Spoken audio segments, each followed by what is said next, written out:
The electronic drum industry is very, very young. It's only around 50 years old when everything is said and done. But even in this short amount of time, we've seen a lot of companies come and go. Some have been really successful and others not so much. Some have been successful for a while, and then for some inexplicable reason have slowly fallen off the radar. I've really been thinking about this for a while, and so I've drawn up a list of things that the really successful companies do very, very well, and a list of things that the unfortunate, unsuccessful companies are doing over and over again that are hurting them. The first thing, and this is way more important than a lot of people realize, is they nail the pricing. Unfortunately, this is something that a lot of companies get wrong. Here's an example. You could have made the world's best $500 drum set. Everybody is amazed when they sit down to play this drum set because it feels like it's way more expensive than it really is. It's got very large pads. It's got awesome cymbals. The sounds in the module are amazing. But the problem is all of those perceptions of the drum set are tied directly to the price. It's a really nice sounding drum set for a $500 kit. It's a really big drum set for a $500 kit.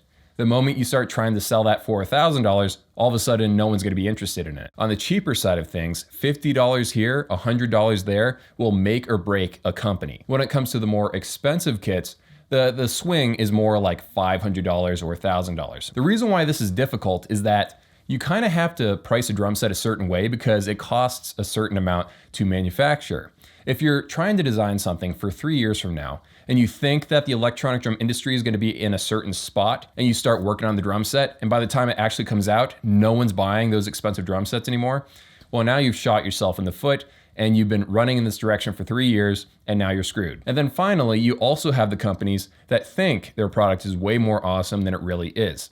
I have seen this so many times. A company's been working on some sort of drum set for years, and they've just worked themselves into a frenzy. They think it's going to change everything. It's going to revolutionize the industry. And so they price it like it's going to revolutionize the industry, and they don't realize that drummers don't necessarily care about what they've been working on for so long. The unfortunate truth is that pricing will make or break a drum company. If you're good at it, you will make a lot of money. Another thing that really separates the successful companies from the rest is they have a strong brand image. Now I realize that's kind of like a buzz term, but here's what I mean. You need to be known as the best in the world at something. You don't technically have to be the best in the world at something, but you need to be known as one of the best at something. And when it comes to the Edrum industry, it's usually going to be you're the best in the world at sound. You're best in the world at having large shells at low prices. You're the best in the world at durability. And when I say those things, certain brands might pop up into your head.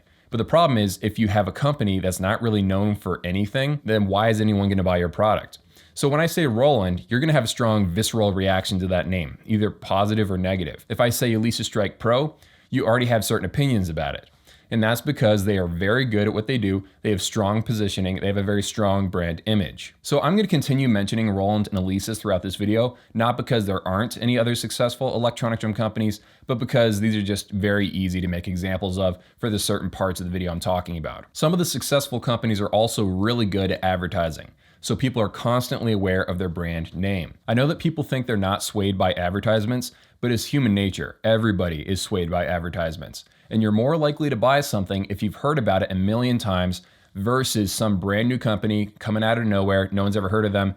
It's harder to make that sort of argument to buy that drum set versus a more established brand that has a reputation of some sort. So let me give you an example. Back when Roland released the TD-17 line of drums, they were doing this on the heels of the very, very successful TD-11 drum set line. That drum set line sold a lot of units, and so they wanted to make sure this drum set could pick up where the TD-11 left off. Their whole plan was to create like this TD-17 launch event at their headquarters in California.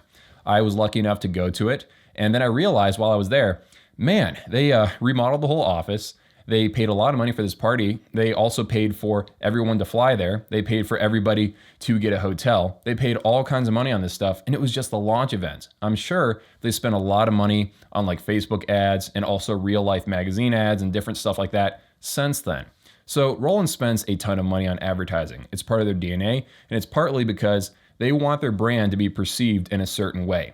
They're very, very careful about this, and that's just something I've learned by talking to them. I am continually impressed by how some of these large electronic drum companies shoot their videos. They spend a lot of money on fancy cameras, very, very good video crews, and very slick editing to make really impressive looking electronic drum advertisement videos. Now, of course, I'm not trying to say that every electronic drum company needs to have a six-figure ad spend every single year. Most electronic drum companies can't afford that sort of thing, but it still is very, very important to approach advertising, sponsorships, and basically showing off your products in a very careful way that leaves the best impression. Some companies are very good at this, other companies are bad at it, and that's why there's tons of electronic drum companies out there most people have never heard of. Another thing that you'll notice is that a lot of the companies that go bankrupt in the electronic drum space, they're like completely focused on electronic drums. The moment they have one bad year, or the moment one person embezzles money, in the case of then all of a sudden the company falls apart. Alesis is just one brand name owned by InMusic. If you go to NAMM, you can't find an Alesis booth. There is no Alesis booth. You have to go to the InMusic booth.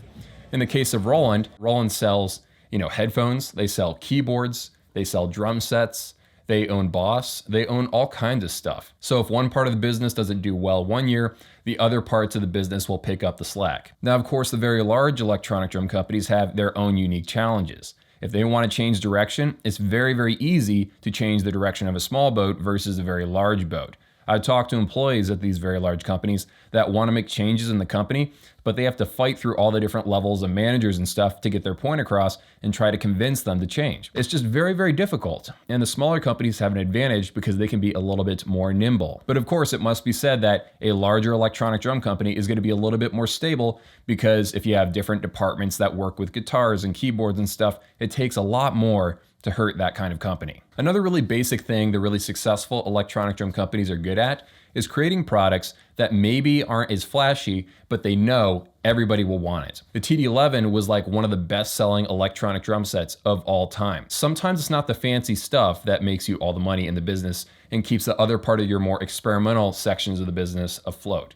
You gotta make sure you're making a drum set that a lot of people will want and not get into the weeds on the weird experimental stuff, because that's what some companies do. There's a lot of companies out there just maniacally focused on making weird, obscure electronic drum systems and drum sets and stuff that are built for like 5 people. Who knows where those 5 people live, but it's made for a very small segment of the eDrum space. It's great to experiment, but when you continually make products that nobody wants and nobody asked for, that will just ruin a company. And then finally, one more thing before we move ahead to the second part of the video.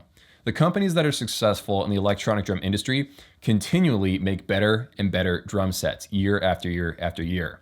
Some companies, they'll create something that works really, really well and sells a lot of units, and they sort of stay there. They don't try to innovate. They don't try to make a new model next year, or at least the year after that. So the companies that continually make their products better and better, they're the ones that make an impact. Okay, so we've talked about why the winners in the electronic drum industry are doing so well, but now let's talk about why some of the other companies are doing so poorly.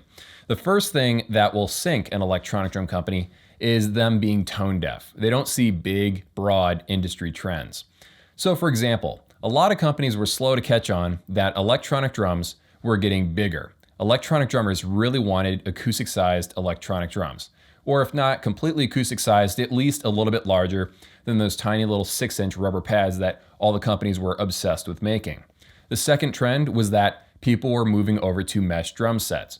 Now this was tied into licensing and different stuff that goes on behind the scenes, but regardless, everybody was moving over to mesh. Some companies didn't see this trend happening, or maybe they thought it really wasn't that important. So let me give you an example of this happening.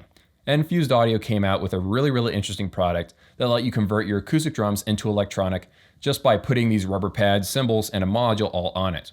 It also is one of the first implementations of a drum plugin like a VST inside of a drum module. It was using BFD Eco Lite. So this is a really, really interesting product. But one of the first reasons why it failed was that they launched it at the wrong time with the wrong kind of drum head on it. They put rubber pads on this just as rubber pads were dying. No one wanted to buy these anymore. If this came out like 5 or 10 years earlier, a lot of people would have jumped on it. Another thing that we all see time and time again is a company coming out with some brand new drum set. They want us all to be excited about it, but it's not really good at anything. Like I said in the earlier part of this video, you need your drum set to be the best in the world, or perceived to be the best in the world at something. You have no idea how many times I've sat down to play a drum set and I need to make a video about it, and I'm thinking to myself, What will I even say about this kit in the video? What about the price? It's okay. It's not really great or bad. What about the size of the drums? It's kind of standard, nothing really to write home about. What about the sounds? They're not amazing, but they're not terrible. What about the quality? The build quality is it's not bad, it's not great. I just don't want to make the video because there's nothing interesting for me to say about it. And that's why a lot of people just don't buy those drum sets. We see this a lot in companies that really shouldn't be in the electronic drum space at all. Companies that have no business making drums suddenly have a new drum set for $300 or $500. Why are they in the drum industry all of a sudden? Well, somebody in the company said, hey, a lot of people are buying electronic drums. Let's go rebrand a Chinese drum set with our logo on it, and now bam, it's now a Behringer drum set. Something else that can be a fatal flaw to an electronic drum product is when it just takes way too long to explain what it can do and why it's cool.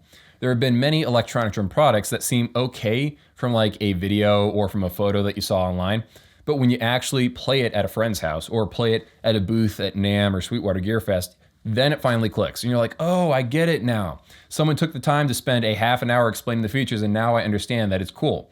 The problem is anytime you can't explain a product and exactly what it can do in like 10 seconds, not many people are gonna buy it. If drummers need a PowerPoint presentation to completely understand what your product is capable of, it's too complicated. Another thing that can kill an electronic drum company is when the company bets the whole farm on a product. They go all in.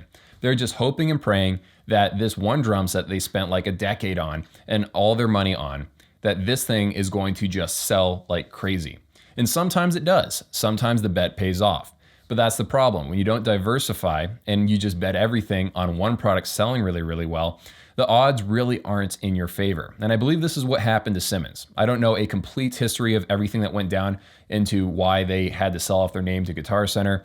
But my understanding is that they went in on a really, really expensive drum set that could do nearly anything. A really, really cool drum set, but it was too expensive. Even though it was amazing, people just didn't buy enough units and they ended up having to sell the company name to Guitar Center. And one more thing that can kill off an electronic drum company without anybody even knowing it's happening is behind the scenes drama. For example, there could be some sort of patent dispute. A company threatens to sue another company because they're using mesh heads or positional sensing. Maybe there's some sort of infighting amongst the people inside of the company. There's a lot of behind the scenes drama that happens in the electronic drum industry, but it can kill a company really, really quickly. Man, I hope this wasn't a depressing video. I've just been thinking about why some companies make so much money, like dump trucks full of money every single day, and other ones, I just feel sorry for them because they're obviously struggling to get by, or they're making bad decisions. They're making bad calls on how much to price something. I'm really interested to see your guys' thoughts on this topic. Let me know down in the comments below. Have an amazing day, and I'll see you all in a few.